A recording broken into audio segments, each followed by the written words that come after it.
Asma, mimi sikuelewi kabisa. Yaani siku mbili hizo unaona badilika unakuwa kama kinyonga mara hivi nikikwambia tuelewani. Shida nini mama? Mambo yenyewe tujaona tu hivi. Je, tukiona miaka kaika start.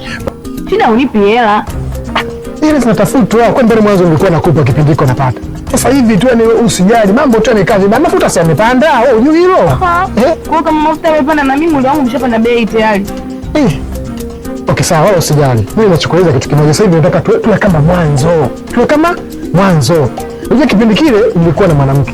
Ndio, lakini yule mwanamke tumeshindana kwa sababu yeye Mkristo, mimi Muislamu, na katika dini yetu hairuhusiwi mimi kukaa na mwanamke Muislamu. Sasa hivi niko single. Watu vingi kutumia simu babe, nataka hela kitu fulani unanitumia.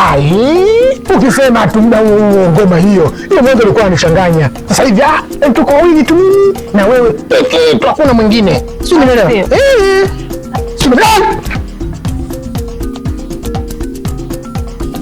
Upo single? Upo single na kuuliza? Wangu una dogo wewe. Mimi ni nani? Naweza nikasema naishi na mume wangu nyumbani, kumbe ana mke mwingine. Naomba uniambie. Kati ya mimi na huyu ni nani mkeo? Wewe. Ni mimi Wewe ulipokuwa unamwambia huyu kwamba upo single? Mimi kila siku mimi tu.